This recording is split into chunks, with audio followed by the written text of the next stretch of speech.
یعنی وہ جو وقت ہے تابعین کا، صحابہ کا، اس وقت صحابہ موجود ہیں، اور 30 صحابہ کی زیارت کا شرف امام ابن سیرین حاصل فرمایا آپ نے. اگر اس دور کے اندر امام ابن سیرین کسی کو بدعتی سمجھتے ہیں یا بدعتی کہتے ہیں تو اس سے مراد کون لوگ ہیں؟ وہ کون لوگ تھے اس دور میں بدعتی،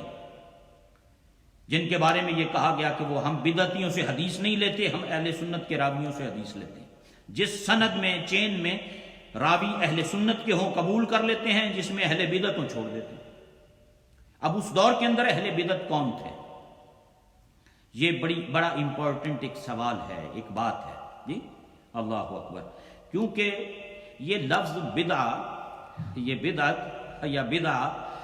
یہ دنیا میں سب سے زیادہ اگر کوئی لفظ پاپولر ہوا ہے، مشہور ہوا ہے، تو وہ یہ لفظ. آپ دیکھ لیں ہر جگہ یہ اتنا لفظ بدعت کا مشہور ہوا دنیا بھر کے اندر، یہ سب سے زیادہ ہے جی. اور آج کے اس دور میں جب یہ لفظ بدعہ بولا جاتا ہے، جب یہ لفظ بدعہ بولا جاتا ہے کہ تو بدعت کا لفظ یا اردو میں جیسے ہم بولتے ہیں، جب یہ بولا جاتا ہے تو پتہ اس کا اطلاق کن چیزوں پر ہوتا ہے؟ اس کا اطلاق کرتے ہیں لوگ کل خوانی پر، تیجے پر، ساتویں پر، 40ویں پر، میلاد پر، درود پر، فاتحہ پر، ان چیزوں پر، اور اجتماعی ذکر پر. یہ آپ نیٹ، سوشل میڈیا آپ یوز کرنے والے دوست احباب ہیں، آپ دیکھتے ہیں، پڑھتے ہیں، سنتے ہیں کہ جب بھی یہ بدعت کا لفظ استعمال ہوتا ہے نا تو ختم درود پر، فاتحہ پر استعمال ہوگا، جس میں کل خوانی بھی آ گئی، 40واں بھی آ گیا، 10واں بھی آ گیا، 7واں بھی آ گیا. اس کے لیے استعمال ہوتا ہے. دوسرا یہ میلاد شریف کے لیے استعمال ہوتا ہے جو دور حاضر میں لوگ کرتے ہیں. تیسرا ہے اجتماعی ذکر کے حوالے سے کہ مثلا 4 5 7 لوگ اکٹھے ہو گئے، جیسا ہمارے صوفیوں کے ہاں، اہل طریقت کے ہاں یہ طریقہ ہے. کچھ لوگ اکٹھے ہوئے، مل کر اللہ کریم کے جو مبارک نام ہیں ان کو وہ مل کر ان کو دہراتے ہیں، پڑھتے ہیں، اجتماعی طور پہ اس کا ذکر کرتے ہیں. اللہ اللہ اللہ، لا الہ الا اللہ، لا الہ الا اللہ، یا حیو یا قیوم، یا حیو یا قیوم. یہ اجتماعی ذکر. اور اس اجتماعی ذکر کے اندر اللہ کے مبارک نام پڑھے جاتے ہیں، کلمہ شریف پڑھا جاتا ہے، درود پاک پڑھا جاتا ہے. یہی ہوتا ہے نا. آپ بھی دیکھتے ہیں، ہم بھی دیکھتے ہیں، مساجد میں، گھروں میں، صوفیوں کے حلقوں میں، تصوف، اہل تصور خانقاہوں کے اندر یہی کچھ ہوتا ہے. تو جب بدعت کا لفظ استعمال ہوتا ہے تو انہی چیزوں کے لیے ہم نے سنا. اپنی پوری زندگی میں آپ نے، میں نے، بچپن سے لے کر آج تک ہم یہی لفظ سنتے آئے ہیں، بدعت بدعت بدعت، بدع بدع بدع، یہی لفظ ہم سنتے رہے. اور کن چیزوں کے لیے استعمال ہوا؟ میلاد کے لیے، ختم کے لیے، ایصال ثواب کے لیے، کل خوانی کے لیے، 40ویں کے لیے، جی، جلوس کے لیے، اجتماعی ذکر کے لیے کہ بندے مل کے اکٹھے ہو کے اللہ کا نام پکار رہے ہیں. ان کاموں کے لیے یہ لفظ جو ہیں وہ استعمال ہوتا رہا ہے.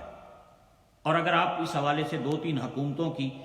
وہ دیکھیں، اگر آپ پچھلے مثلا سعودی عرب کی شاہ فہد کے دور میں اگر آپ دیکھیں تو سعودی عرب کی سب سے زیادہ فنڈنگ خرچ ہوئی دنیا بھر میں اس بدعت کے خلاف کام کرنے کے حوالے سے. یہ آپ کے سامنے ہے. اور اب تو آپ نے مختلف گفتگویں بھی بعد میں آنے والوں کی بھی اس حوالے سے کافی آپ نے سنی ہوں گی جی. جو قرآن مجید اور پھر لٹریچر جتنا حج کے موقع پر حجاج کو دیا جاتا تھا، اس میں ہر کتاب آپ کو کوئی شرک کی ملے گی، کوئی بدعت کی ملے گی، کوئی کسی کوئی مدارات کی، کوئی ایصال ثواب فلاں. یہ ساری چیزیں پوری دنیا کے اندر سب سے زیادہ، کئی گورنمنٹس، کئی حکومتوں کا فنڈ جو سب سے زیادہ خرچ ہوا ہے وہ اس بدعت کو مٹانے کے لیے حکومتوں نے لگایا ہے. اور وہ بدعتیں کیا تھیں؟ وہ بدعتیں یہ تھیں. اب بندہ آپ پوچھ لیں ان سے، آپ پوچھیں کہ بھئی یہ بدعت آپ کہتے کس کو ہیں، جس پر اتنا زور آپ دے رہے ہیں، کس کو کہتے ہیں؟ تو وہ آگے سے آپ کو کہیں گے، وہ کہیں گے جی بدعت کہتے ہیں ایسے کام کو کہ جو نبی کریم صلی اللہ علیہ وسلم کی حیات ظاہری کے بعد نہ صحابہ نے کیا، نہ تابعین نے کیا، نہ تبع تابعین نے کیا، وہ بدعت ہے. یہی کہا جائے گا نا کہ بھئی جو کام نبی کریم صلی اللہ علیہ وسلم کے صحابہ نے نہیں کیا، تابعین نے نہیں کیا، تبع تابعین نے نہیں کیا، جو بعد میں شروع ہوا اسے بدعت کہتے ہیں. نیا کام، بدعت کا معنی ہے نیا کام، تو اسے بدعت کہتے ہیں. اب یہ تعریف بدعت کی عام طور پہ ہوتی ہے، اور اس کا اطلاق بدعت کا کہ یہ نیا کام ہے، کل خوانی، تیجا، ساتواں، 40واں ہے جی، یہ میلاد، یہ اجتماعی ذکر، یہ حلقے ذکر کے، اور یہ اللہ کا نام مل کے پکارنا، یہ ساری باتیں جو ہیں یہ کیا ہیں؟ یہ بدعت ہیں، یہ بدعت ہیں، چونکہ یہ صحابہ نے نہیں کیا، تابعین نے نہیں کیا، تبع تابعین نے نہیں کیا جی، تو یہ چونکہ بعد میں شروع ہوا اس لیے یہ نئے کام ہیں۔ اب میں آپ حضرات سے پھر وہی ان کا جملہ امام ابن سیرین رحمۃ اللہ علیہ کا جو صحیح مسلم کے مقدمہ میں باب 4 چیپٹر 4 میں، یہ جو حضرات اہل علم ہیں، دوست ہیں ہمارے، پڑھنے والے ہیں، یہ ضرور پڑھیں، اس کو ضرور دیکھیں، اس کو مسلم شریف کا مقدمہ شروع میں آپ ضرور دیکھیں اس کو، اور اس کو دیکھ کر آپ پھر اس کو پڑھیں جو امام ابن سیرین رحمۃ اللہ علیہ نے بات فرمائی ہے کہ اگر حدیث کی سند میں راوی اہل سنت کے ہوں تو ہم قبول کر لیتے ہیں، اگر اہل بدعت ہوں تو ہم چھوڑ دیتے ہیں، اگر اہل بدعت ہوں تو ہم چھوڑ دیتے ہیں، اگر راوی اہل سنت کے ہیں تو قبول کر لیتے ہیں۔ یہ کون کہہ رہا ہے؟ یہ صحیح مسلم کے مقدمہ میں امام ابن سیرین رحمۃ اللہ علیہ کے حوالے سے امام مسلم نقل فرما رہے ہیں۔ اللہ اکبر۔ اچھا، اب یہ کام جو امام ابن سیرین جن کا آپ ذکر فرماتے ہیں کہ ہم بدعتیوں سے حدیث نہیں لیتے، جس سند میں حدیث کی سند میں بدعتی آ جائے ہم اس کو چھوڑ دیتے ہیں، صرف اہل سنت کے راویوں سے لیتے ہیں، تو وہ تو جس وقت میں وہ موجود ہیں وہ صحابہ کا وقت ہے، وہ تابعین کا وقت ہے، تبع تابعین کا دور ہے جی، انہوں نے خود 30 صحابہ کی زیارت کی، اور جب ہمارے اس دور کے اندر جب ہم بدعت کا لفظ سنتے ہیں تو وہ کلخانی، تیجا، 40واں، 7واں، یہ جو کچھ ہمارے ہاں ہوتا ہے، اجتماعی ذکر، میلاد، اور یہ ان تمام چیزوں کے حوالے سے یہ نام یہ لیے جاتے ہیں اور یہ بتایا جاتا ہے اس حوالے سے۔ تو اب بندہ سوال کرے کہ بھئی یہ سارے کام تو تابعین، تبع تابعین اور ان کے بعد جا کر شروع ہوئے، یہ جس طرح آج ایصال ثواب کے مروجہ ہمارے طریقے ہیں، کلخانی کے، 40ویں کے، 7ویں کے، یا میلاد کا جو کانسیپٹ آج ہمارے ہاں جس انداز میں، جس حیت کے ساتھ آج ہم مناتے ہیں، بھئی اس طرح تو اس دور میں نہیں تھا۔ یہ ساری چیزیں تو بعد میں ہیں، یہ تو امام ابن سیرین کے زمانے میں تھی ہی نہیں یہ ساری چیزیں، پھر امام ابن سیرین بدعتی کن کو کہہ رہے ہیں؟ جبکہ آج کل جو بدعت کی ڈیفینیشن اور تعریف ہے وہ تو یہ ہے کہ یہ کلخانی کرنے والا بدعتی، یہ 30واں، 40واں، یہ تیسرا اور 7واں اور 10واں اور یہ 40واں اور یہ میلاد اور یہ چیزیں کرنے والے بدعتی ہیں جی۔ اس حوالے سے اس لفظ کو مشہور کر دیا گیا، جبکہ امام ابن سیرین کے زمانے میں تو چلو یہ ساری چیزیں اس طرح نہیں تھیں، کسی اور شکل کے اندر یہ چیزیں موجود تھیں، تو اس وقت پھر امام ابن سیرین نے بدعتی کن کو کہا؟ یہ تو چیزیں تھی نہیں اس وقت۔ یہ میں بات آپ حضرات کی خدمت میں عرض کرنا چاہتا ہوں کہ بھائی اس وقت یہ چیزیں تو تھی نہیں۔ امام ابن سیرین رحمۃ اللہ علیہ نے جو کہا کہ ہم بدعتیوں سے روایتیں نہیں لیتے، جس چین حدیث کی سند میں بدعتی ہو ہم اسے قبول نہیں کرتے، صرف اہل سنت کے راویوں سے لیتے ہیں، تو اس دور میں وہ کس کو مراد لے رہے تھے بدعتی سے؟ وہ کون اہل بدعت تھے جن سے حدیث نہیں لے رہے تھے امام ابن سیرین؟ یہ بات سمجھنے والی ہے، چونکہ بدعت کا لفظ سب سے زیادہ مس یوز اس دور کے اندر ہوا ہے، سب سے زیادہ لٹریچر اس حوالے سے بالخصوص حکومت سعودیہ نے چھاپ کر دنیا بھر کے اندر تقسیم کیا ہے، اور انہوں نے سب سے زیادہ اسی لفظ کو یوز کیا کہ جی دنیا کے اندر بدعت بڑی ہو گئی ہے، اے بدعتی بڑے ہو گئے نے، اے فلانی شے بھی بدعت ہے، فلانی بھی بدعت، فلانی، لہذا ضرورت ہے نہ دی اصلاح دی، لٹریچر چھاپو، کروڑوں اربوں ریال لگے، اب تک لگتے ہیں، ہر آنے والے حاجیوں کو لٹریچر دیا جاتا ہے انہی چیزوں کے حوالے سے جو ہم سب لے کے بھی آتے ہیں ساتھ۔ اللہ اکبر۔ جبکہ امام ابن سیرین کے زمانے میں تو یہ کام تھے ہی نہیں ہو جن کو تم آج بدعت کہہ رہے ہو، تو ان کی بدعتی سے مراد کیا ہے؟ یہ آپ حضرات کی خدمت میں اس حوالے سے بات عرض کرنی تھی کہ جتنے یہ کار خیر ہیں یہ تو سارے بعد میں شروع ہوئے۔ یہ سوچنے کی بات ہے کہ امام ابن سیرین کے نزدیک بدعتی وہ نہیں تھا جو تیسرا کرتا تھا، 7واں کرتا تھا، 40واں کرتا تھا، جو جلوس نکالتا تھا، جو اجتماعی ذکر کرتا تھا، کیونکہ یہ چیزیں اس طرح نہیں تھی اس وقت۔ پھر امام ابن سیرین کے نزدیک بدعتی کون تھا؟ یہ سوچنے والی بات ہے، یہ قابل غور بات ہے کہ وہ کون بدعتی تھا جس کا نام امام ابن سیرین لیتے ہیں اور وہ کہتے ہیں ہم بدعتیوں سے حدیث لیتے ہی نہیں، اسی بدعتیوں کو دین لیندے ہی نہیں،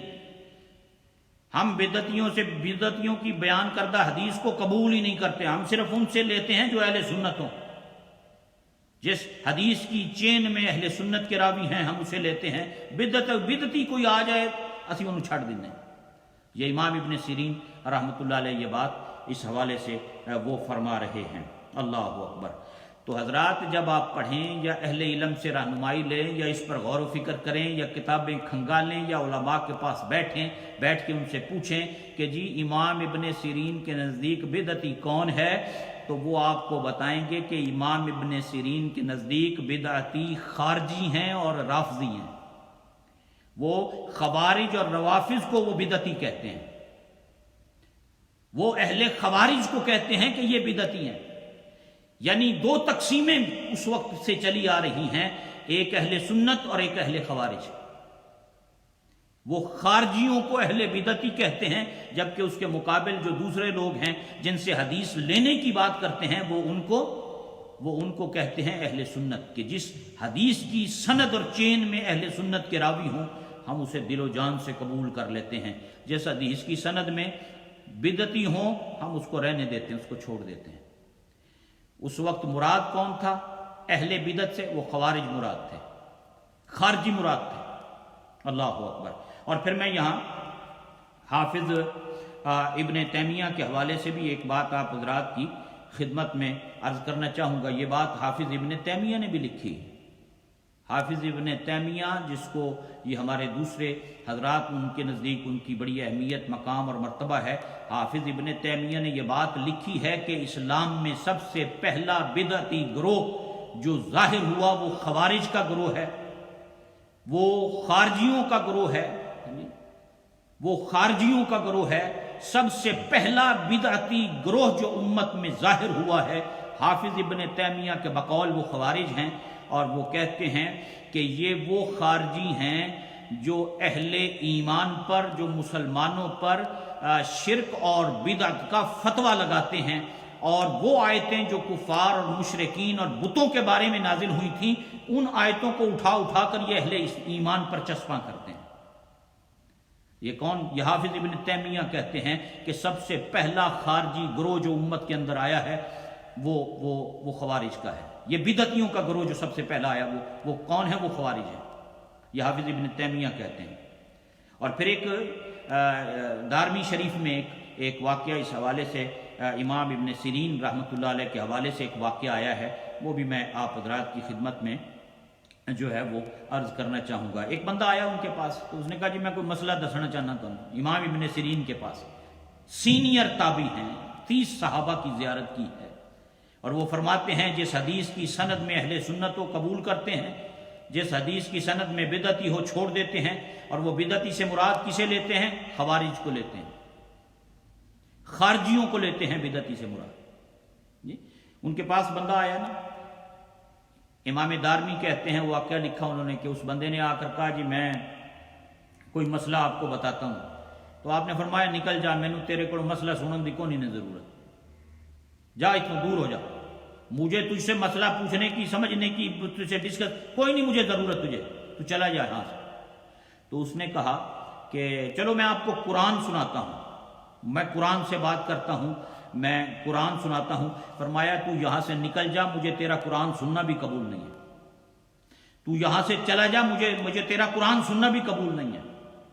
کیونکہ وہ خوارج میں سے تھا۔ فرمایا میں خارجیوں سے نہ قرآن سننا چاہتا ہوں نہ حدیث سننا چاہتا ہوں، نکل جا میری مجلس سے۔ یہ کون کہہ رہا؟ یہ امام ابن سیرین رحمۃ اللہ علیہ، امام دارمی نے اس کا ذکر کیا ہے۔ اللہ اکبر۔ تو یہ واقعہ آیا، اس لیے امام ابن سیرین کا مقدمہ صحیح مسلم میں امام مسلم وہ قول وہ روایت لے کر آئے جس میں حضور کریم صلی اللہ علیہ وسلم کے 30 صحابہ کی زیارت کرنے والے جلیل القدر تابعی ابن سیرین کہتے ہیں قال ان ھذا العلم دین فانظروا امن تأخذون دینکم، لوگو یہ جو قرآن اور سنت کا علم ہے نا، یہ دین ہے، اور دیکھو کس سے دین حاصل کر رہے ہو۔ فانظروا، دیکھو، غور کرو، پہلے اس بات کو دیکھو، فانظروا امن تأخذون دینکم، اور کس سے اپنا دین لے رہے ہو تم، اس بات کو دیکھو۔ اس بات کی بڑی اہمیت ہے کہ آپ کس سے اپنا عقیدہ سیکھ رہے ہیں، آپ کس سے کتاب و سنت کا علم حاصل کر رہے ہیں، کیا ان کے عقائد درست ہیں، کہیں وہ خوارج میں سے تو نہیں، کوئی دور حاضر کا فتنہ تو نہیں، کوئی ایسا شخص تو نہیں جو قرآن و سنت کے نام پر تمہارے عقیدوں کو برباد کر کے رکھ دے گا، تباہ کر کے رکھ دے گا، جیسا کہ بہت سے فتنے آج کل آ رہے ہیں نئے نئے، کوئی حدیث کا انکار کر دیتا ہے، کوئی قرآن کی آیتوں کی من گھڑت تفسیریں بیان کرتا ہے، کوئی اپنے کوڑوں ہی بہ کے قرآن دیاں تفسیراں پہ دستا ہے لوگوں کو۔ امام ابن سیرین رحمۃ اللہ علیہ بار بار یہ بات فرماتے ہیں، ان کا یہ قول، یہ یاد رکھیں آپ ذرا، ان لوگوں کے لیے بالخصوص جو کہنے او نہیں جی نہیں کوئی نہیں ضرورت، جدو مرضی گل لب جائے بس لے لو، کوئی دیکھن دی ضرورت نہیں بھی یہ کون تے وہ کون تے فلانا، اے مولویاں دیاں ہی گلاں نے ساریاں بھی اللہ کے بندو، یہ مسلم شریف کا مقدمہ ہے، امام ابن سیرین کا قول ہے، ان سے روایت چوتھے چیپٹر میں امام مسلم لے کر آئے، فرمایا ان ھذا العلم دین، یہ جو کتاب اور سنت کا علم ہے یہ دین ہے، فانظروا، دیکھو، امن تأخذون دینکم، وہ کس سے دین حاصل کر رہے ہو، یہ دیکھو اس بات کو، اللہ اکبر۔ اور تیسری بات ایک اور میں اس حوالے سے آپ حضرات کی خدمت میں یہاں پر عرض کرنا چاہتا ہوں، اس سے اور تھوڑی سی آپ کو بات کی وضاحت ہو جائے گی۔ یہ حافظ ابن تیمیہ نے اپنے فتاوی میں نقل کیا۔ حافظ ابن تیمیہ بہت بڑی علمی شخصیت ہے، اور ان کی کچھ باتیں، کچھ نہیں بہت سی ایسی باتیں جس سے ہمارے علماء نے بہت سخت اختلاف کیا ہے۔ مثلا ایک ان کی جو بات تھی، جو حضور کریم علیہ السلام کے روضہ انور کی نیت سے حاضری ہے حافظ ابن تیمیہ کی، وہ انتہائی علماء نے کہا کہ یہ جلانے والا قول ہے، دلوں کو، اہل ایمان کے دلوں کو جلانے والا قول ہے، بدبودار قول ہے، کہ حضور کریم علیہ السلام کی قبر انور کی زیارت کی نیت سے جانا انہوں نے حرام کہا، معاذ اللہ، استغفر اللہ۔ اور اس کا جواب پھر امام سبکی رحمۃ اللہ علیہ نے لکھا، اور پھر امام سبکی کا رد کیا تھا ابن تیمیہ کے شاگرد ابن الہادی نے، اور پھر ان کا رد کیا آگے امام سمنودی نے، جس کا ترجمہ میں نے کل آپ کو ذکر کیا تھا، ان قریب وہ چھپ گئی ہے ہماری کتاب، امام سمنودی مصری نے ابن الہادی کا جو رد کیا تھا، مدینہ منورہ کی حاضری کی صحیح نیت، یہ مفتی محمد خان قادری رحمۃ اللہ علیہ کا آخری ایام میں کیا گیا کام ہے، جو ہم چھاپ رہے ہیں، چھپ گیا، صرف اس کی بائنڈنگ رہ گئی تھی پریس پہ، جس دن ان کا انتقال ہوا اس دن وہ کتاب چھپ گئی تھی، تو یہ اس حوالے سے کام تھا۔ تو حافظ ابن تیمیہ نے اپنے فتاوی میں بحث کی ہے ایصال ثواب پر۔ یہ حافظ ابن تیمیہ کا فتاوی ابن تیمیہ بڑا مشہور ہے، اس میں ایک چیپٹر ہے، اس میں انہوں نے ایصال ثواب کے حوالے سے بحث کی ہے کہ کیا کسی کو صدقہ و خیرات کر کے ثواب بخشا جائے، یا کسی کے نام پہ صدقہ و خیرات کیا جائے تو اس سے ثواب پہنچتا ہے، یا کسی کے لیے قرآن پڑھا جائے، تلاوت کی جائے اور قرات قرآن کا ثواب اسے ملتا ہے یا نہیں۔ اس پر حافظ ابن تیمیہ نے اس میں اس فتاوی میں سوال جواب ہیں ان کے، تو کسی نے ان سے سوال کیا کہ اگر کوئی بندہ فوت ہو جائے تو اس کی طرف سے صدقہ و خیرات کرنا، اس بندے کی طرف سے حج یا عمرہ کرنا، یا کوئی کار خیر اس کی طرف سے اگر کیا جائے تو اس کو ثواب ملے گا؟ یہ سوال کیا حافظ ابن تیمیہ سے کسی بندے نے، اور اس کا جواب انہوں نے دیا اپنے اس فتاوی کے اندر، اور غالباً حافظ ابن قیم نے کتاب الروح میں بھی کسی جگہ، چونکہ حافظ ابن قیم بھی شاگرد ہیں ان کے ابن تیمیہ کے، انہوں نے بھی کسی جگہ اس کا ذکر کتاب الروح کے اندر بھی کیا ہے۔ تو اس کے جواب میں، سوال کے جواب میں حافظ ابن تیمیہ نے کہا کہ صدقہ خیرات جائز ہے، صدقہ و خیرات کسی مرحوم کی طرف سے کرنی جائز ہے، قرآن کی تلاوت بھی جائز ہے، اور آگے یہ جملہ ابن تیمیہ نے اپنے فتاوی میں لکھا کہ اس کا امت میں کون انکار کرے گا سوائے بدعتی کے، سوائے خارجی کے، اس کا امت میں بدعتی کے سوا کون انکار کرے گا؟ یعنی اگر کوئی شخص انکار کرتا ہے امت کے اندر تو وہ بدعتی ہو سکتا ہے جو اس بات کا انکار کرے کہ بھئی ایصال ثواب کا فائدہ نہیں ہوتا، یا صدقہ و خیرات کا میت کو فائدہ نہیں پہنچتا۔ کہا کہ اہل امت کے اندر کون اس بات کا انکار کرے گا؟ اللہ اکبر۔ یہ حافظ ابن تیمیہ نے اس حوالے سے یہ بات انہوں نے وہ کہی ہے اور انہوں نے اس حوالے سے لکھی ہے۔ تو حضرات، قابل اعتماد، اتھینٹک، قابل اعتماد جو اہل علم ہیں ان سے دین حاصل کرنا چاہیے، ان سے اپنے عقائد کو درست کرنا چاہیے، ان کی مجلس میں ان کے علم سے فائدہ اٹھاتے ہوئے ان کے پاس بیٹھ کر دین سیکھنا چاہیے۔ اے جدھروں مرضی چک کے ادھروں کوئی شے پڑھ لو، ادھروں کوئی شے پڑھ لو، ادھروں ٹر گئے فیس بک تو لے لو، ادھروں جناب دوسرے پاس جا لو، کوئی تصدیق نہیں، کوئی جو سے لوگوں نے کسی نے لکھ دیا آپ اس کو آگے فارورڈ کر دیں، ایسا نہ کیا کریں۔ اس چیز سے پرہیز بڑا ضروری ہے۔ اور حضرات، یہ دین کے اندر آپ کس سے دین حاصل کر رہے ہیں، اس کے عقائد درست ہیں، اس کے معاملات ٹھیک ہیں، پھر آپ اس سے دین حاصل کریں۔ جس کے عقائد کے بارے میں آپ کو شک ہو، پتہ ہی نہ ہو کہ بندے دا عقیدہ کیسا ہے، پھر وہاں آپ کو احتیاط کا دامن تھامنا چاہیے۔ جو صحیح العقیدہ اہل سنت و جماعت، اہل تصوف، صوفیاء کے ماننے والے، صحابہ اور اہل بیت کے ماننے والے لوگ، ان سے دین حاصل کریں، ان سے اپنا دین، ان سے اپنے عقائد اور اعمال کی اصلاح آپ کریں۔ یہ نہیں بھی جدھر مرضی کوئی بھی آ کے ڈگ ڈگی ہو جاوے تو بندہ ناڑی ٹور کرو، یہ طریقہ ٹھیک نہیں ہے۔ اس سے بچنا چاہیے، اہل علم کے پاس بیٹھنا چاہیے اور پھر رہنمائی لینی چاہیے اور دین سیکھنے کا جذبہ اپنے اندر رکھنا چاہیے، اور خود ساتھ ساتھ تھوڑا تھوڑا دین کا جو حصول ہے آپ اس کو جاری رکھیں، اور علماء کی مجلس سنگت اور صحیح العقیدہ لوگوں کی سنگت اور ان کے پاس بیٹھنا، ان کی باتیں سننا، اس سے پھر سمجھنا اس بات کی اہمیت کو، ان تمام چیزوں کو، وہ بڑا ضروری ہے حضرات۔ تو آج کی میری جو گفتگو تھی، یہ آپ جو دوست ابھی بعد میں آئے ہیں وہ اب ذہن میں یہ بات رکھیں کہ یہ امام مسلم کی جو حدیث پاک کی سب سے عظیم کتاب، معروف مشہور کتاب ہے، جسے ہم مسلم شریف کہتے ہیں، صحیح مسلم شریف جسے کہتے ہیں، جو امام مسلم نے نبی کریم علیہ السلام کی حدیث کو جمع کیا، اس کتاب کے شروع میں جو مقدمہ ہے، جو حدیث کے چیپٹر شروع ہونے سے پہلے تفصیلی مقدمہ امام مسلم نے لکھا ہے، اس میں آپ نے چھوٹے چھوٹے چیپٹر قائم کیے ہیں۔ ان میں ایک چیپٹر جس کا نام ہے باب بیان ان الاسناد من الدین، اس بات کا بیان کہ جو سند اور چین ہے یہ بھی دین ہے،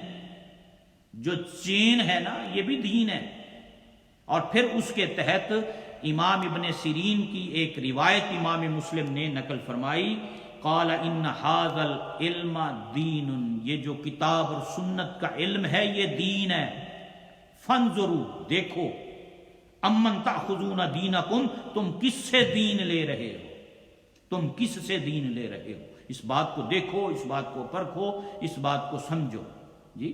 اور یہ دوسری بات جو میں نے اس حوالے سے عرض کی کہ آپ فرماتے ہیں اگلی روایت کے اندر امام ابن سیرین فرماتے ہیں، جب پہلا، اب یہ صحابہ کا ٹائم ہے، امام ابن سیرین نے 30 صحابہ کی زیارت کی ہے، اور امام ابن سیرین نے 30 صحابہ کی زیارت کا شرف حاصل کیا ہے۔ خیر القرون، وہ ٹائم بڑا برکتوں والا ہے، صحابہ کا دور ہے، تابعین کا دور ہے۔ اور وہ فرماتے ہیں کہ پہلے لوگ سند حدیث میں تحقیق نہیں کرتے تھے، جب فتنے اور بدعات داخل ہوئیں تو پھر لوگوں نے تحقیق کرنا شروع کر دی۔ فرمایا اگر کسی حدیث کی چین اور سند میں راوی اہل سنت کے ہوں تو ہم قبول کر لیتے ہیں،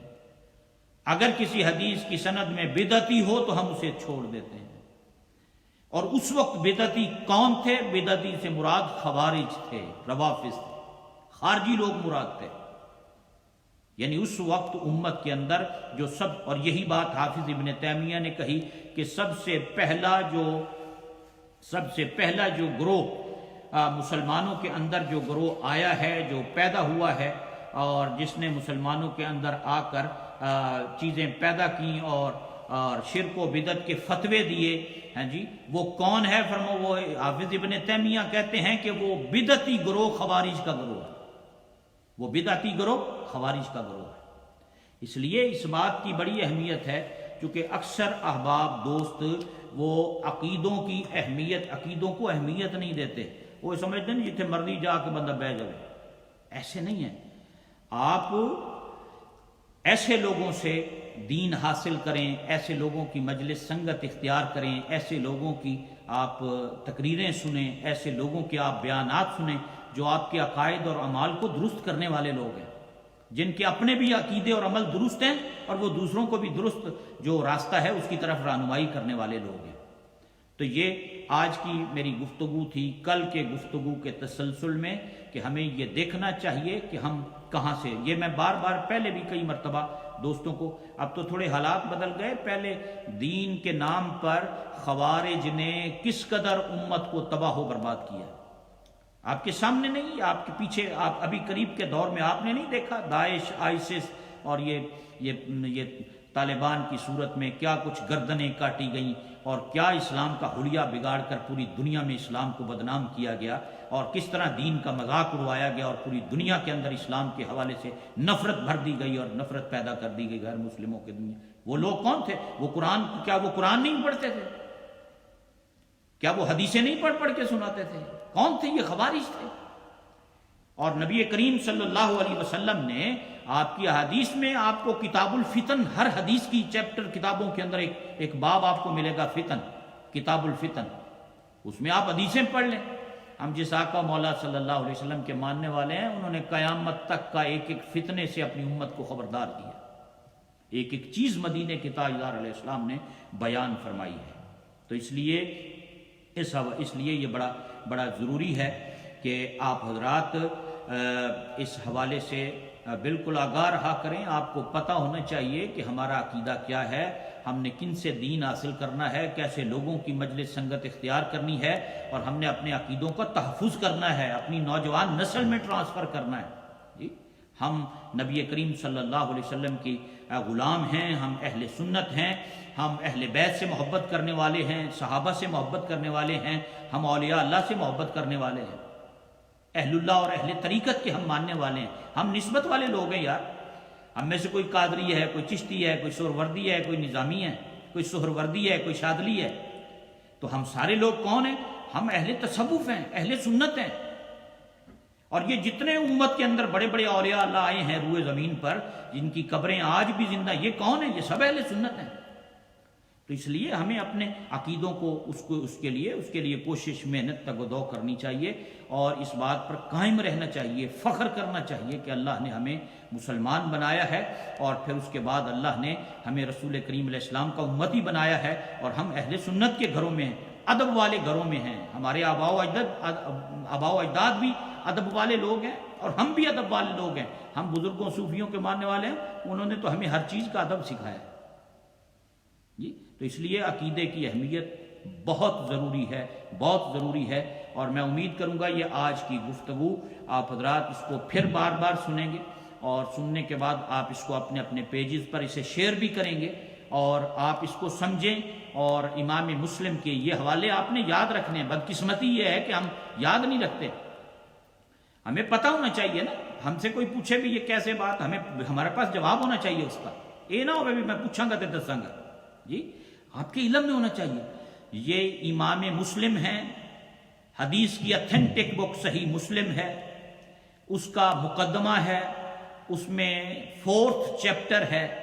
اور 4th چیپٹر کی یہ 2 روایتیں ہیں جو میں نے پہلے آپ کی خدمت میں عرض کر دی، کہ باب بیان ان الاسناد من الدین، اس کے تحت امام ابن سیرین کہتے ہیں قال ان ھذا العلم دین، یہ جو کتاب اور سنت کا علم ہے یہ دین ہے، فانظروا، دیکھو، امن تاخذون دینکم،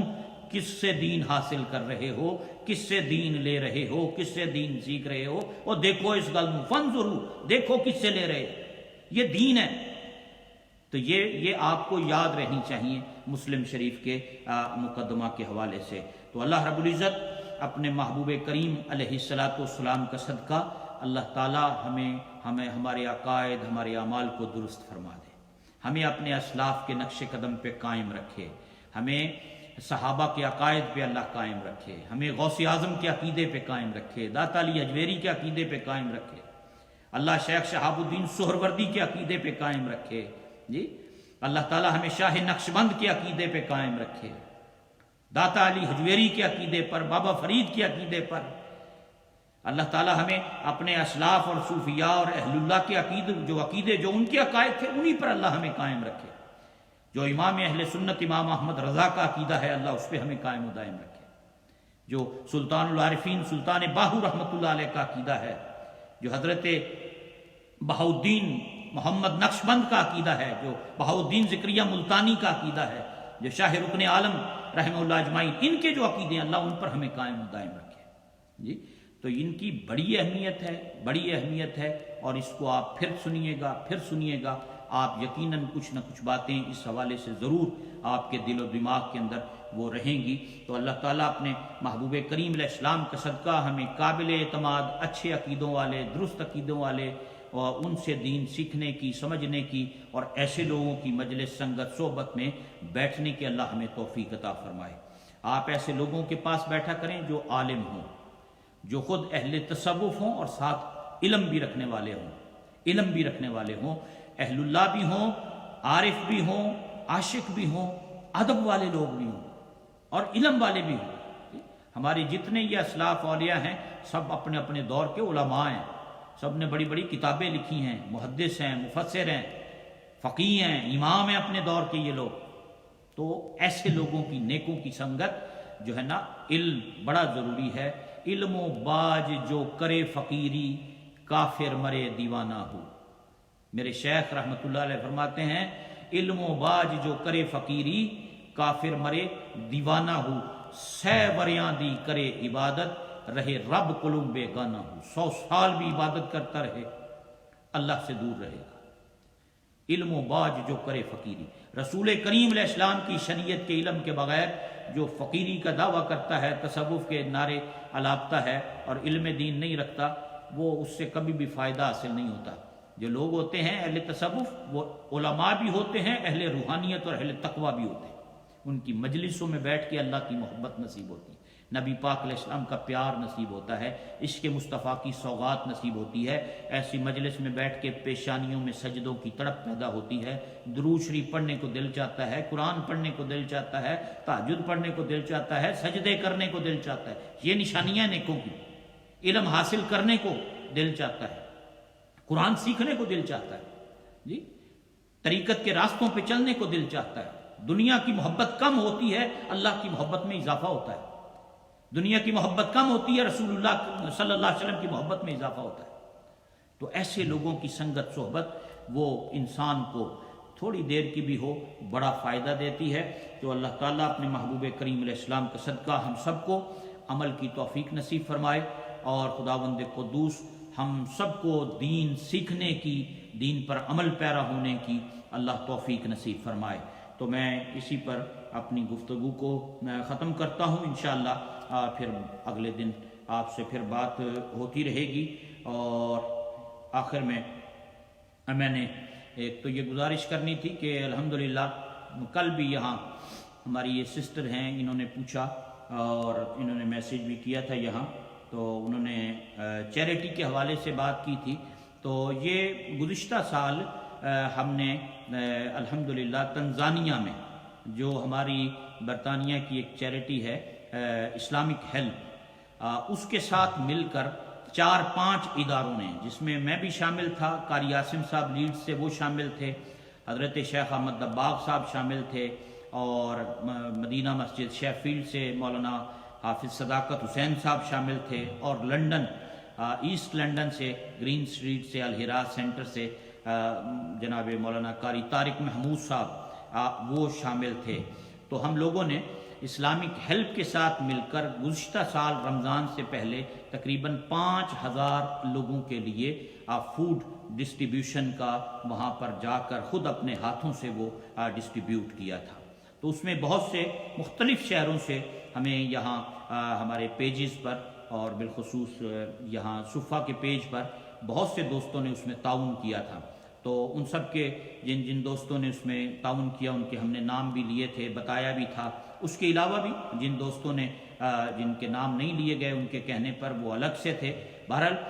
دوستوں نے مجھے پوچھا تو میری یہ ریکمنڈیشن ہے آپ کو، میرا یہ آپ کو تجویز ہوگی کہ آپ تنزانیہ کے مسلمانوں کے لیے کچھ کر سکتے ہیں تو آپ ضرور کریں۔ جو ہماری سسٹر تھی، میری ان سے بھی یہ ریکویسٹ ہوگی کہ آپ جو تعاون کرنا چاہتی ہیں وہ اسلامک ہیلپ کے پیج پر جا کر آپ ضرور ان کے لیے تعاون فرمائیں، چونکہ ہم آلریڈی وہاں پر کام کر رہے ہیں تو ان کے ساتھ کر رہے ہیں، تو آپ کا حصہ بھی اس کے اندر شامل ہو جائے گا۔ وہاں کے حالات واقعات کیا ہیں وہ میں اپنے اس پیج پر انشاءاللہ تھوڑے تھوڑے کر کے ڈیورنگ دا رمضان، جو پچھلے سال ہم گئے تھے ہم نے دیکھا، کیونکہ اس سال جانا تھا اب تو حالات ایسے نہیں رہے۔ 18 کو وہاں ڈسٹریبیوشن تھی فوڈ کی، تو 10,000 لوگوں کے لیے فوڈ کی تقسیم ہونی تھی، جو اس وجہ سے اب حالات کی وجہ سے وہ پھر اس طرح تو نہیں ہو سکی، وہ جاری ہے ابھی بھی، لیکن جس طرح ہم نے کرنی تھی اس طرح اس دفعہ نہیں ہو سکی۔ تو اس میں قبلہ شیخ احمد دباغ صاحب نے بھی جانا تھا، قاری عاصم صاحب نے، میں نے، حافظ صداقت صاحب، قاری طاہر، ہم سب نے جانا تھا، پروگرام طے شدہ تھا،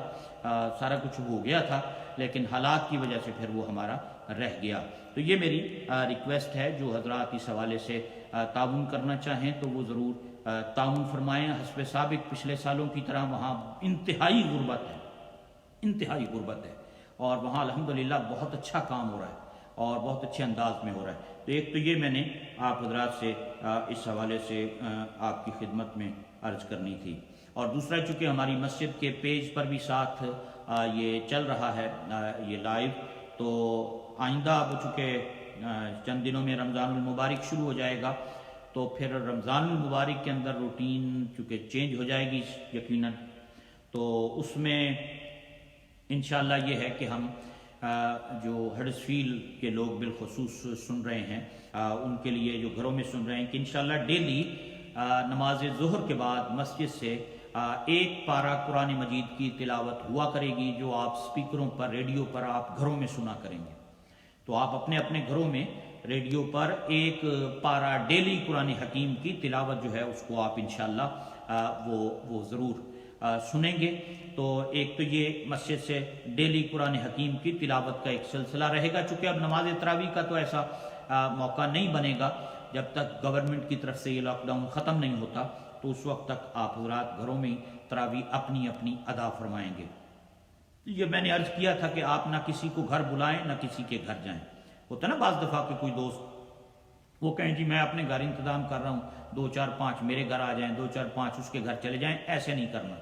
اپنی حفاظت، اپنی احتیاطی تدابیر آپ نے سب نے بروئے کار لانی ہے۔ تو اس لیے ایک تو یہ اپنی اپنی گھروں میں خود انفرادی طور پہ اپنی عبادات اسی طرح اپنے تلاوت قرآن بجا لانی ہے۔ ہاں، مسجد سے ریڈیو پر ڈیلی تلاوت ہوگی، وہ آپ سب نے اس کو سماعت کرنا ہے، اس کو آپ نے ساتھ ساتھ سنتے رہنا ہے۔ آپ سب کے گھروں میں مسجد کے ڈونیشن باکسز موجود ہیں، 200-300 باکسز غالباً ڈونیشن باکسز جو تھے مسجد کی طرف سے گھروں میں دیے گئے تھے، اور وہ گھروں میں موجود ہیں۔ تو ایک تو یہ آپ سے گزارش ہے کہ وہ ان کو آپ استعمال فرمائیں۔ رمضان المبارک میں جو آپ اس میں ڈالتے تھے، جو یہاں مسجد میں آ کے ڈالتے تھے، اس باکسز میں اب آپ ڈالتے رہیں۔ اگر کسی کو مزید باکسز چاہیے تو یہ بھائی شہزاد مغل ہیں جو ہمارے، ان کا نمبر مسجد کے پیج پہ موجود ہے، ریڈیو کے حوالے سے آپ ان سے رابطہ کر سکتے ہیں۔ تو اگر کسی کے پاس نہ ہو تو وہ باکس ان کو مہیا کیا جا سکتا ہے مسجد سے، تاکہ وہ مسجد کے ساتھ جو تعاون کا سلسلہ رمضان المبارک میں ہے وہ آپ کا اسی طرح انشاءاللہ العزیز جاری و ساری رہے۔ اور باقی جو حضرات ہیں ان سے میری یہ گزارش ہوگی کہ ہاں، رمضان المبارک میں چونکہ اب مغرب کے بعد تو یہ ہماری جو گفتگو روز ہوتی ہے یہ ممکن نہیں ہوگی، تو ہم عصر کی نماز کے بعد یعنی 7:30 سے لے کر 8 o'clock تک اس دوران انشاءاللہ وقتاً فوقتاً، ڈیلی نہیں، میں 3 یا 4 دن رمضان المبارک میں مسجد کے پیج پر آپ حضرات سے گفتگو جو ہے وہ کیا کروں گا، اور 2 دن الگ سے میں صرف صفحہ کے پیج پر آپ حضرات سے گفتگو الگ سے کیا کروں گا۔ تو جو حضرات اس صفحہ فاؤنڈیشن کے پیج پہ دیکھتے ہیں ان کے لیے یہ اطلاع ہوگی کہ میں جمعہ کو انشاءاللہ اور منڈے کو غالباً 2 دن وہ ہم یہاں اس کی پوسٹر بنا کر اس پر لگا دیں گے، وہ میں الگ سے اپنے گھر سے آپ حضرات سے خالصتاً اس پیج پر الگ سے گفتگو کیا کروں گا، اور جو مسجد کے پیج سے گفتگو ہوگی وہ باقی 3-4 دن یہاں سے ہوا کرے گی۔ جمعے والے دن جو ہے مسجد سے گفتگو وہ جمعہ کی نماز کے بعد مسجد کے پیج پر ہوا کرے گی۔ باقی جگہوں پر بھی ہم اس کو شیئر کریں گے، یہ نہیں ہے کہ ایک ہی جگہ ہوگی، سب جگہ ہی ہوگی، لیکن یہ کہ اس کو ڈیوائیڈ کر دیں گے کہ 3-4 دن ادھر، 1-2 دن ادھر، اور ٹائمنگ اس کی ہم پھر اس کو ترتیب بنا کے آپ کو اطلاع دے دیں گے، تاکہ ہر روز اب ڈیلی جو ہے وہ معمولات بدل جائیں گے۔ رمضان شریف میں آپ نے بھی، ہم نے بھی، سب نے کہ تلاوت بھی کرنی ہوگی، اور کام بھی، کوئی ذکر و اذکار جو بھی کسی نے کرنے اپنے اپنے ہر بندہ اس میں مصروف ہوگا، اور پھر شام کو افطاری کا وقت ہوگا تو یقیناً آپ سب حضرات اس میں مصروف ہوں گے۔ تو 7 بجے 7:30 کے درمیان وہ ٹائمنگ انشاءاللہ ایک آدھ دن میں اناؤنس کر دیں گے مزید، تو اس پر آپ سے جو ہے وہ ساتھ گفتگو یہاں پر ہوتی رہے گی۔ تو اللہ تعالیٰ آپ سب کو سلامت رکھے، حفظ و امان میں رکھے، برکتیں عطا فرمائے۔ اور بہت سے حضرات نے ماشاءاللہ یہ ریڈیو حاصل کیے، اور ایک بڑی تعداد میں ریڈیو گھروں میں گئے، اور آج بھی حاجی منگا صاحب کے گھر بھی گیا، وہ بیمار ہیں، اللہ انہیں شفائے کاملہ عطا فرمائے، صحت و تندرستی کی نعمت نصیب فرمائے۔ اور اسی طرح اور ہمارے جتنے حاجی محمد سعید صاحب بیمار ہیں، یہ بھائی محمد اسلم، حاجی منشی صاحب کے داماد، وہ حاجی سردار صاحب، حاجی نیاز صاحب، اور حاجی رانا جمیل صاحب، اور اسی طرح حاجی پنو صاحب، حاجی اعظم صاحب کا بیٹا ہے اسد اللہ خالد صاحب ہیں، یہ کچھ زیادہ جو ہمارے کافی عرصے سے علیل ہیں، بزرگ بیمار ہیں، تو اللہ ان سب کو،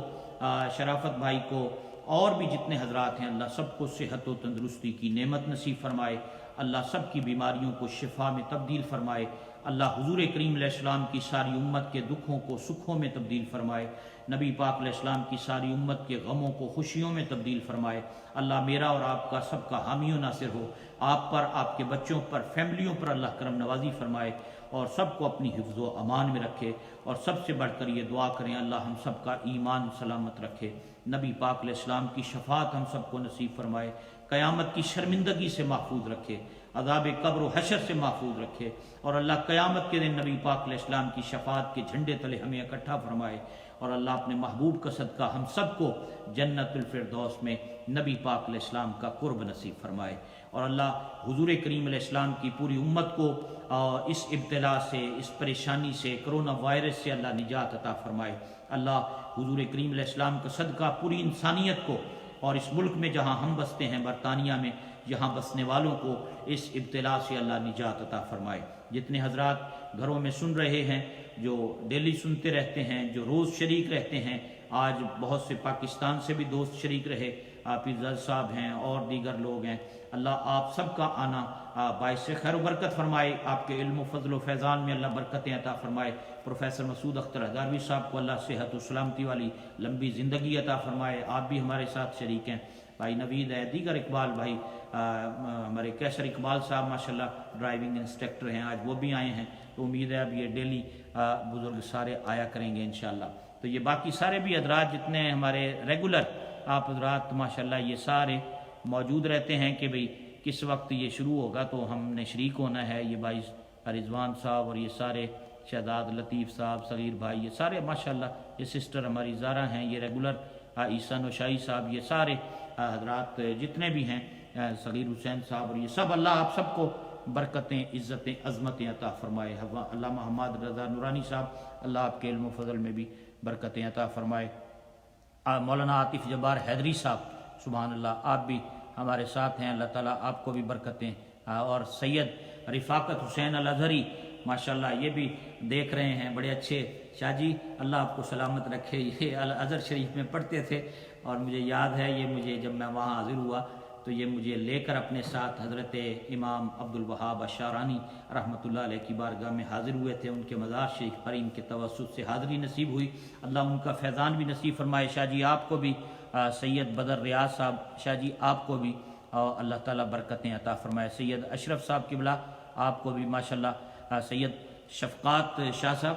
آپ کو بھی اللہ تعالیٰ برکتیں عطا فرمائے، اور اللہ آپ کو مزید خوشیاں نصیب فرمائے اور برکتوں سے مالا مال فرمائے۔ بھائی ظاہر اسلام پیرزادہ محمد عباس قادری صاحب اللہ سلامت رکھے، محمد اعظم صاحب قبلہ،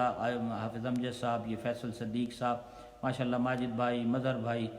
زاہد مظہر، تو یہ سارے راشد خان اور یہ سب ماشاءاللہ، بھائی وسیم اختر بھی ساتھ ہیں، آصف حاجی سراج الدین صاحب کے بیٹے ہیں ماشاءاللہ، وہ یقیناً حاجی صاحب بھی دیکھ رہے ہوں گے، عاصف بھائی انہیں بھی دکھایا کرو بھائی۔ تو یہ شیخ منصور ہمارے ماشاءاللہ یہ بھی ساتھ تھے، یہ ابھی نے میری اردو تو نہیں سمجھ آئی ہوگی، یہ ہمارے بوزنیا سے تعلق رکھنے والی بوزنین کمیونٹی کے امام ہیں، تو ماشاءاللہ وہ بھی شریک ہوئے کچھ وقت کے لیے۔ تو عارف صاحب ماشاءاللہ، عامر علی صاحب، تو یہ سارے جتنے محترم جناب فقیر محمد صاحب، اللہ آپ کو سلامت رکھے، آپ کی مختلف چیزیں ہم شیئر کرتے رہتے ہیں، اللہ آپ کو عزتیں عطا فرمائے۔ عارف محمود صاحب، یہ محمد امتیاز اور یہ سارے دوست، اللہ سب کو عزتیں عطا فرمائے، سب کو دین و دنیا کی برکتیں نوازے، اللہ آپ کی عزتوں کی حفاظت فرمائے۔ میرے لیے بھی دعا کریں، اپنے لیے بھی، انشاءاللہ کل ملاقات ہوگی۔ السلام علیکم ورحمۃ اللہ وبرکاتہ۔